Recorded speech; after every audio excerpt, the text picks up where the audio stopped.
Olá, boa noite, a paz a todos. Chegando para uma meditação na Palavra de Deus, lendo nesta ocasião, no segundo livro de Crônicas, capítulo 32, versículos 22 e 23. Assim está escrito: Assim livrou o Senhor a Ezequias e aos moradores de Jerusalém da mão de Senaqueribe, rei da Assíria, e da mão de todos, e de todos os lados os guiou. E muitos traziam presentes a Jerusalém, ao Senhor, e coisas preciosíssimas a Ezequias, rei de Judá.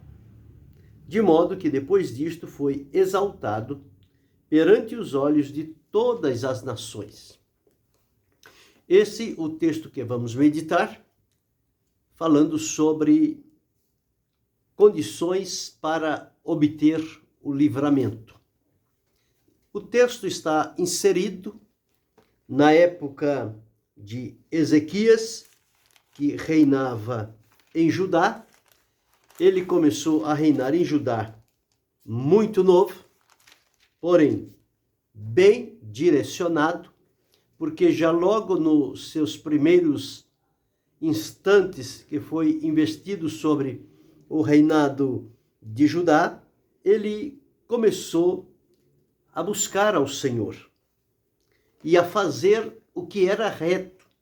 Certamente, Ezequias havia sido instruído, e quando chegou o momento que Deus o colocou no lugar onde o queria, à frente do seu povo de Judá, ele então começou já com aquilo que havia estabelecido dentro do seu coração, ou seja, as prioridades pelas quais ele deveria se conduzir para que obtivesse de Deus o livramento, a proteção, a direção, a confirmação e a segurança de fazer ali um reinado que fosse bom para o povo e fosse agradável diante de Deus.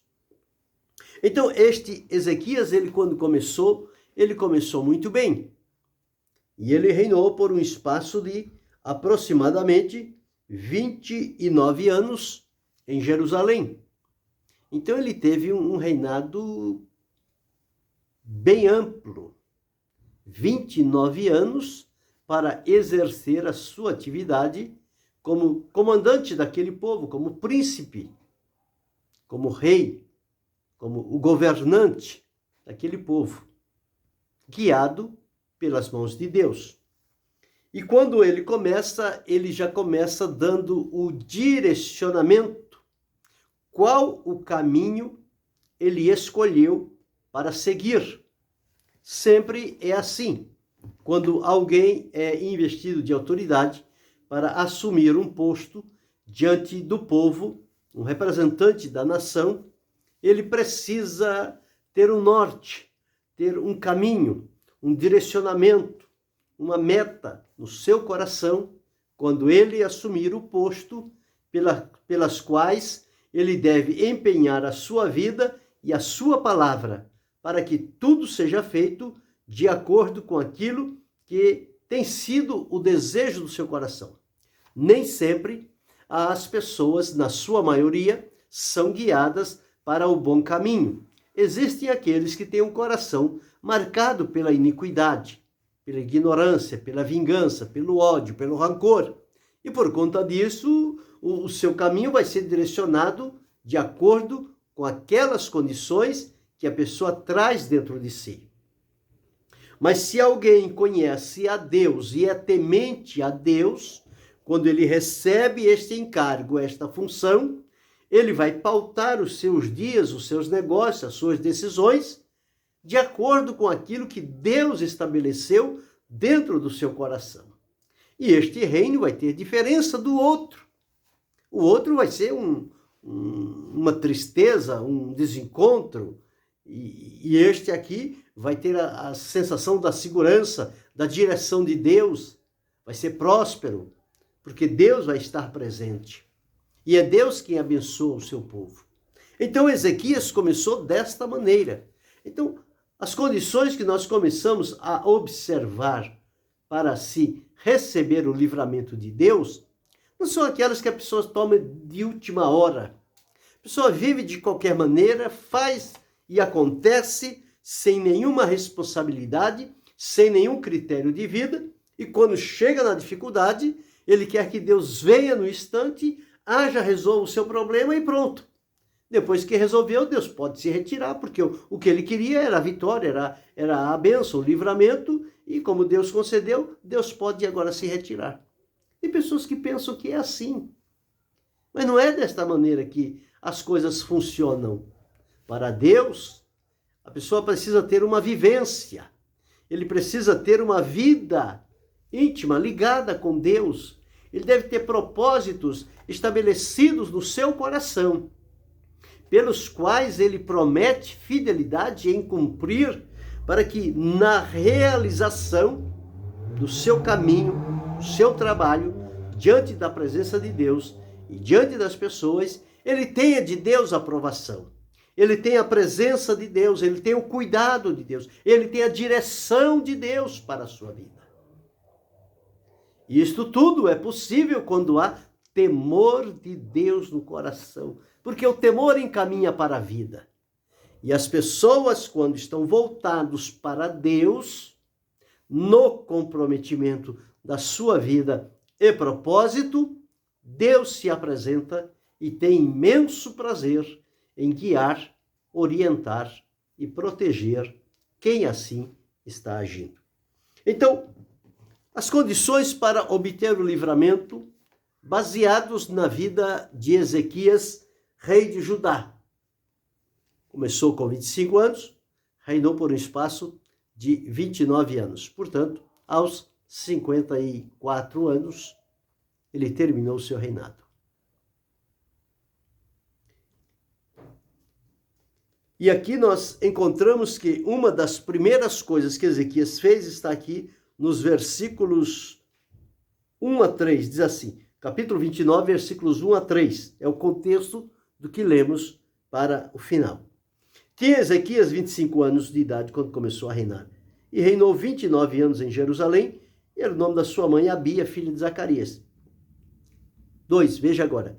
E fez o que era reto aos olhos do Senhor. Baseado em quê? Conforme a tudo quanto fizera Davi, seu pai. Então ele já tinha um exemplo lá atrás, que foi o exemplo de Davi, que foi usado por Deus e foi bem sucedido. E agora então ele, ao observar a conduta de Davi no reino, ele propôs no seu coração, quando Deus o colocasse na posição, que ele também iria agir desta mesma forma. Então ele fez o que era reto aos olhos do Senhor. Ele não fez o que era reto aos seus próprios olhos, mas aos olhos do Senhor. Porque uma coisa às vezes pode ser reta aos nossos olhos, mas não pode ser ao Senhor. Agora, precisa ser reto ao Senhor. Em sendo para o Senhor, vai ser para mim, vai ser para as pessoas também. Porque no ano 1º do reinado, ele abriu as portas da casa do Senhor e reparou. Ou seja, o lugar de culto, o lugar de adoração, o lugar do encontro com Deus, o lugar onde as pessoas se reuniam para prestar uma celebração de louvor, de adoração, de gratidão a Deus, estava fechado. Tinham perdido o prazer de servir a Deus, tinham perdido o prazer de estar reunidos no santuário. Mas quando ele é investido da autoridade, a primeira coisa que ele faz, ele vai abrir as portas da casa do Senhor. Abrir as portas da casa do Senhor.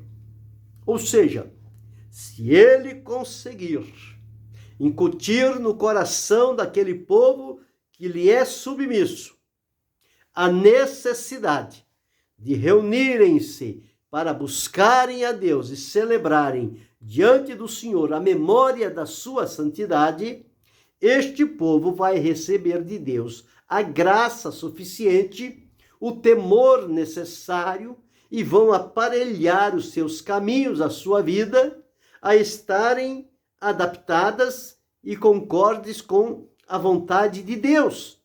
E aí os caminhos destas pessoas, os passos que eles irão dar na direção de Deus, vão convergir para que no momento necessário Deus venha e ofereça a eles o livramento de que precisarem. Mas há necessidade de que coloque esta prioridade a Deus, que Deus esteja em primeiro lugar na nossa vida. Que não sejam os nossos planos, que não sejam os nossos amigos, que não sejam os interesses, não. Mas que Deus esteja em primeiro lugar na nossa vida e nas ações que praticamos, nos lugares que ocupamos, que Deus ali seja sempre a prioridade. Quando nós temos Deus como a prioridade, tudo mais vai estar seguindo de acordo com o que Deus determinar. Porque significa a liberdade que Deus tem. Porque Ele nos deu livre-arbítrio. Ele não invade o nosso livre-arbítrio. Deus deu e deixa para que nós tomemos a decisão. E quando nós colocamos Deus como prioridade, Ele entende que nós vamos receber todas as orientações dele e vamos praticar no nosso dia a dia. Isso vai nos levar de vitória em vitória, de triunfo em triunfo. Ezequias aprendeu isso muito novo. E graças a Deus por isso, porque este povo, durante esse período de aproximadamente aí 29 anos, ou um pouco menos, este povo teve a felicidade de desfrutar a bênção de Deus. Por quê? Porque um homem, na posição, honrou a Deus, abriu-lhe acesso e abriu as portas da casa do Senhor e chamou o povo para estar próximo e estar voltado para Deus. Então, quando nós damos a prioridade a Deus, nós estamos formando o caminho pelo qual o livramento de Deus poderá nos alcançar. Se Deus é Senhor e ocupa o primeiro lugar na minha vida, Deus terá prazer em me socorrer, em me livrar nos momentos em que tiver necessidade. Deus vela pelos seus. Ele sabe livrá-los, seja na tentação, seja na tormenta, seja na guerra, seja onde for. O livramento de Deus não tem impedimentos. Quando Deus determina o livramento, ele vai acontecer. Quer os outros queiram, quer não. Mas quem está no comando é Deus. E se ele tem um homem, uma mulher, um povo submisso a ele, ele tem a plena oportunidade de, naquele povo, mostrar o seu poder e fazer o livramento acontecer. Então Ezequias aprendeu isto olhando a história.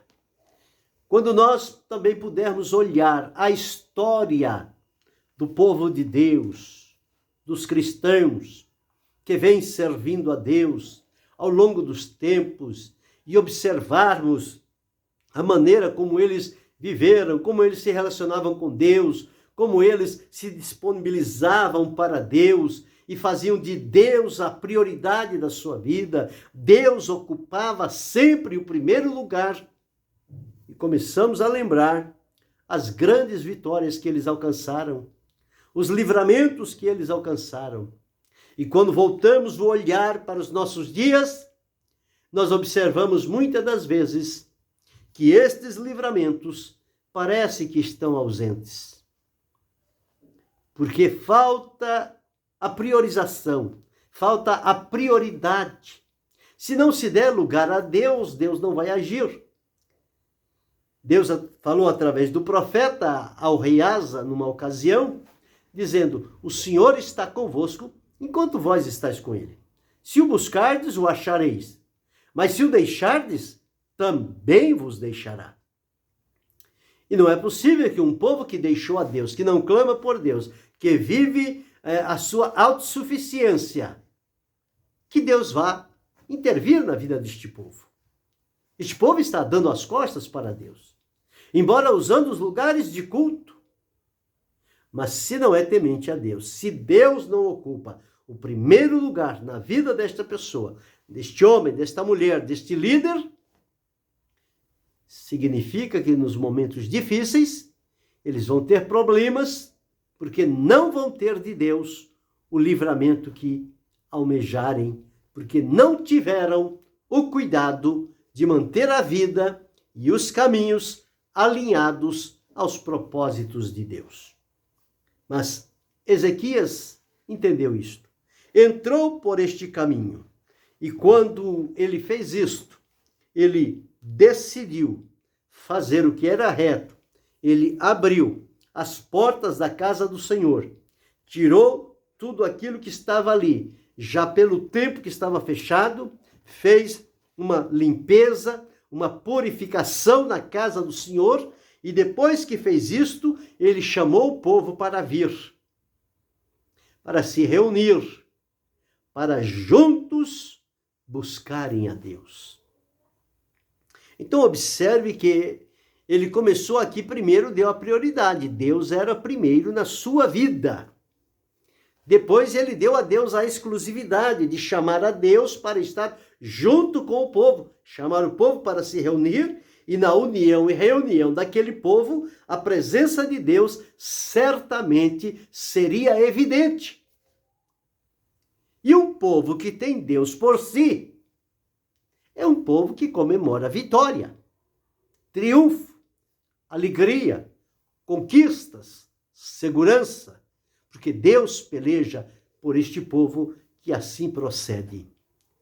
Faz o que é reto, dá a Deus a oportunidade e mantém-se a vida no foco da adoração a Deus, que é o que agrada o coração de Deus.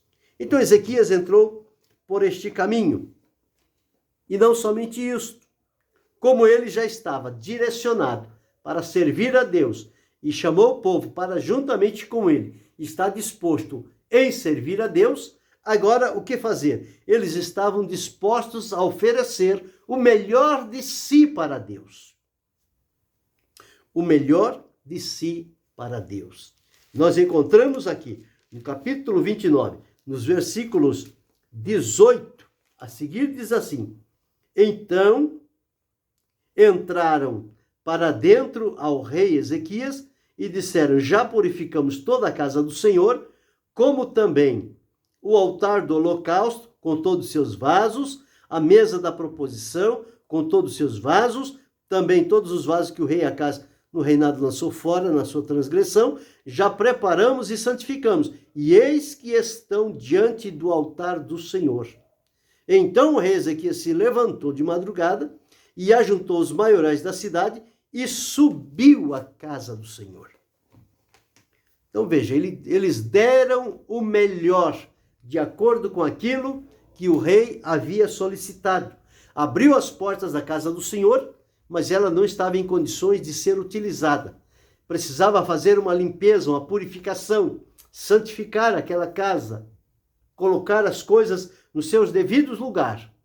E então eles, no trabalho que estavam fazendo, eles não mediram esforços, ofereceram o melhor que tinham. E quando terminaram de fazer aquele importante trabalho, eles chegaram diante do rei e disseram a ele o que tinha acontecido. E o rei, então, de madrugada, chamou aos seus maiorais e entrou na casa do Senhor. Tudo isto vai atraindo de Deus livramento na hora em que nós mais precisarmos. Porque a pessoa já vem numa vida com Deus, uma vida íntima, que cada momento, cada dia, ela vai crescendo, ela vai se aprofundando, ela vai melhorando, ela vai tornando mais firme a convicção, os relacionamentos, o entendimento do que Deus espera de nós, vai tornando-se algo mais visível, mais claro ao nosso entendimento. Por quê? Porque sempre estamos oferecendo diante de Deus o melhor que nós podemos fazer. Nós não podemos oferecer a Deus uma coisa de qualquer jeito. Nós temos que fazer para Deus o melhor que estiver no nosso alcance. Porque se nós não fizermos o melhor, significa que Deus não é a nossa prioridade. Agora, quando nós fazemos o melhor com esmero, com cuidado, com amor, com dedicação, nós estamos dando provas nesta atitude que estamos fazendo, que Deus é Senhor da nossa vida, que Ele está em primeiro lugar, que nós o estamos fazendo por amor a Ele, porque Ele demonstrou esse amor por nós. Nós agora, como dependentes de Deus para a continuação da vida e o posterior livramento, nós estamos fazendo o que estiver no nosso alcance. Deus não nos pede para fazer o impossível, porque Ele sabe que nós não temos condições de fazer o impossível. O impossível pertence a Deus fazer, porque para Deus nada é impossível. Para os homens, todas as coisas são impossíveis. Mas quando se tem um cumprimento de servir e adorar a Deus, nós oferecemos sempre o melhor que está em nós, para que o nome do Senhor seja sempre bendito e glorificado, e o povo de Deus desfrute da bênção de Deus no lugar preparado para servir ao Senhor. E os anos se passaram, as coisas foram indo, Ezequias foi conquistando várias vitórias, foi se estabelecendo no reinado, o povo já sabia qual era a linha diretriz de Ezequias: fidelidade, sinceridade, temor a Deus, servir a Deus, procurar agradá-lo. Então as pessoas vinham e juntos eles estavam caminhando. Até que chegou o momento em que das nações vizinhas um rei ousou desafiar Ezequias e o seu povo, o povo de Judá. E quando ele já havia dado mostras em outras nações que não serviam a Deus, que ele entrou e conquistou com a força da espada, eles agora se voltam para Judá e começam a fazer ameaças e intimidações, que chegou o tempo e que eles vão sitiar Judá e que eles vão cercar a cidade e eles vão tomar a cidade. E eles fazem isto através de cartas, de correspondências que começam a enviar para amedrontar. E uma das palavras ele diz: todas essas nações foram vencidas.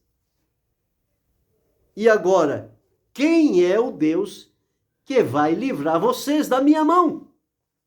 Quer dizer, ele não somente estava atingindo ao povo, como ele provocou a Deus, dizendo que não havia Deus suficiente para livrar aquele povo.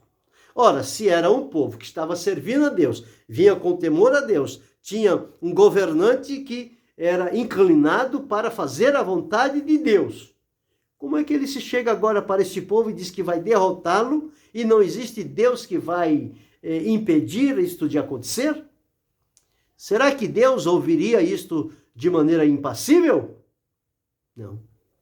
Mas o que fez Ezequias? Pegou as cartas, leu. As cartas eram realmente intimidatórias. Se não tivesse o conhecimento e a comunhão com Deus, aquelas cartas seriam suficientes para minar o desejo de Ezequias vencer, e ele poderia se entregar a este exército, porque não teria pessoas suficientes para enfrentá-lo de maneira física. Era esse o estado de coisas. Ezequias, se fosse medir a força física, não tinha condições de confrontar com o exército de Senaqueribe. Mas o que ele fez? Ele foi diante de Deus. Ele orou a Deus. Ele falou com o Senhor. Ele não deixou, ele não deu oportunidade ao inimigo de ganhar terreno. Ele não permitiu que aquelas palavras entrassem no seu coração e o incomodassem. E tirasse-lhe a comunhão, a paz, a tranquilidade, a confiança em Deus. Antes que isto pudesse acontecer, ele foi ao Senhor e notificou diante de Deus o que era que estava acontecendo.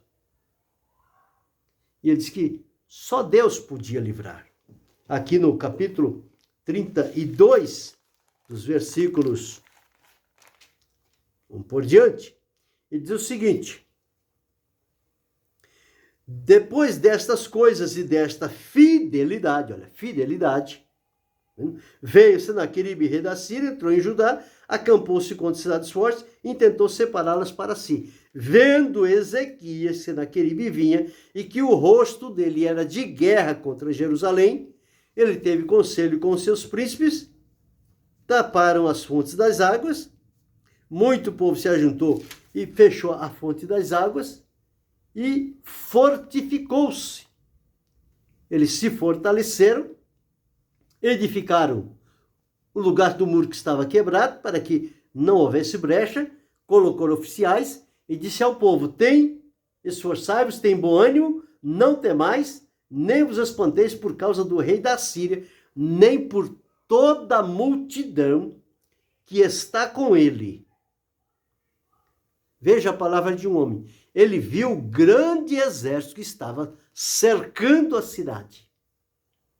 Mas ele chega aos seus comandados e diz: esforçai-vos, tende bom ânimo, não temas, nem vos espante. Como que diz? A guerra está aí. A peleja é tremenda. Mas isto não é caso para nós.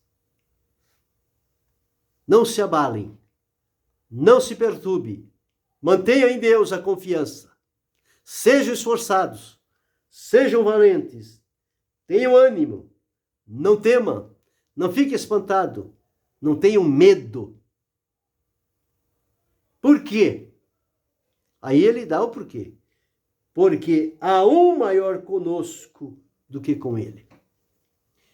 Ezequias tinha esta convicção diante de Deus, que Deus estava com eles, porque ele estava seguindo o caminho com o coração reto. E com estes, Deus se apresenta para caminhar. Então, quando ele diz assim: há um conosco que é maior do que o que está com eles. E ele explica, ele diz: olha, com ele, Senaqueribe, e os seus 185 mil soldados, está o braço de carne, o braço dos homens, humano, físico. Mas conosco, Judá, Jerusalém, o Senhor nosso Deus, ele está conosco. Para quê? Para nos ajudar e para guerrear as nossas guerras. Então, com estas palavras, Ezequias fechou a brecha que o inimigo queria abrir, através daquelas cartas, através das ameaças, através das emboscadas que eles vinham fazendo para intimidar o povo e o povo ceder e o povo se subjugar a eles. Mas quando Ezequias mostra esta firmeza e esta confiança diante de Deus, no livramento que Deus vai conceder, ele anima o coração daquele povo. E o inimigo não tem espaço, porque o inimigo, ele não pode ter espaço na nossa vida. Ele pode querer nos intimidar, ele pode querer nos cercar, ele pode querer fazer o que for, mas ele não pode nos intimidar. Nós não podemos permitir ser abalados pelas intimidações, ameaças e provocações do adversário. Isso é próprio dele. Mas quem está andando no caminho que agrada a Deus e no seu coração, Deus é a sua prioridade e ele vive para a glória de Deus, ele tem a convicção de que tem de Deus a vitória, o livramento que precisar. Então Ezequias não deu oportunidade aos inimigos. Então os inimigos estavam lá e o povo de Judá, de Jerusalém, estava vendo aquele povo, mas o coração estava voltado para Deus. Eles estavam aguardando o sobrenatural de Deus acontecer. Porque quando para os homens não é possível, mas há neles o temor a Deus, Deus entra com o sobrenatural. E ele, no momento, resolve todas as questões. Mas é preciso que se tenha total confiança no Senhor. Nos versículos 6 a 8, aqui, que nós lemos, nós encontramos a confiança que ele demonstrou. Confiança esta que eu e você precisamos ter diante dos embaraços, dos embates da vida, das artimanhas do adversário, das suas provocações. Nós dependemos do livramento de Deus. Então, com Ezequias, nós aprendemos este caminho que pode ser palmilhado, conforme observamos aqui, em 5 ocasiões. Primeiro, dar a Deus a prioridade. Deus precisa estar em primeiro lugar na nossa vida. Segundo lugar, a exclusividade para a adoração a Deus. Estar irmanados para juntos adorá-lo conforme Deus ordena. Adorá-lo em espírito e em verdade, com temor, com sinceridade, com obediência. Em terceiro lugar, oferecer sempre o nosso melhor para Deus. O que melhor podemos fazer? Oferecer para Deus. Deixar à sua disposição. Em quarto lugar, não abrir brecha para que o adversário, o inimigo, venha minar o terreno e venha ganhar oportunidade e minar a nossa confiança em Deus. Não! Quando ele vier, nós proclamaremos que conosco está o Senhor nosso Deus, poderoso para nos livrar. E em quinto lugar, confiar inteiramente e saber que a presença de Deus conosco é para nos ajudar, nos livrar e nos defender.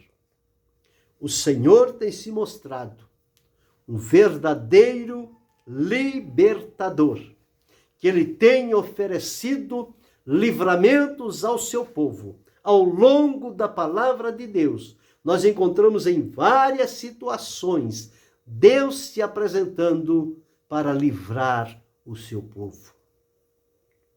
Ele livrou a José dos seus irmãos, dos midianitas, de Potifar. Ele livrou a José lá na terra do Egito. Ele livrou também a Moisés em momentos difíceis. Ele livrou a Josué. Ele livrou a Daniel. Ele livrou a Davi. Ele livrou a Jeremias. Ele livrou a Isaías. Ele livrou a Paulo. Ele livrou a Pedro. Ele livrou a Ló. Enfim, se formos folhear as Escrituras Sagradas, nós vamos encontrar vários livramentos que foram dados por Deus. Assim sabe o Senhor livrar os seus servos. Baseados neste exemplo de Ezequias, nós observamos o caminho para receber o livramento de Deus. Compete a nós agora entrarmos por este caminho e seguirmos certos de que, com a presença de Deus e a nossa vida entregue nas mãos dele, nós haveremos de ser sempre vitoriosos, vencedores, em nome de Jesus e para a glória do nosso Deus. Que os nossos caminhos sejam guiados nesta direção e não faltará do Senhor livramentos para a nossa vida.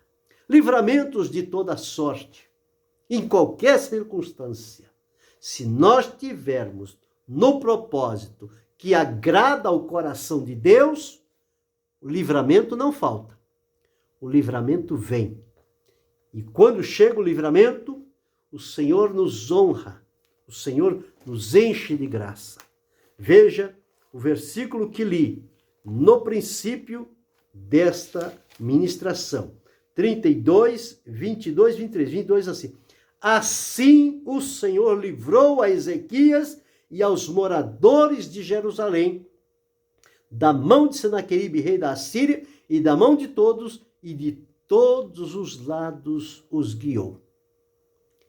O Senhor mandou um anjo, resolveu a batalha, acabou o conflito, e Ezequias não se reergueu. Senaqueribe não se reergueu, mas Ezequias seguiu o seu caminho, porque ousou confiar no Senhor nosso Deus. E as pessoas agora, vendo a vitória de Ezequias, vieram alegrar-se com ele, porque ele seguiu um caminho que moveu o coração de Deus e a mão de Deus para oferecer o livramento que eles precisavam. Pensemos sobre isto. Coloquemo-nos neste caminho, porque nós também dependemos e precisamos do livramento de Deus para a nossa vida em todas as circunstâncias. E que Deus continue a abençoar-nos em Cristo Jesus, não só hoje, mas para sempre. Amém.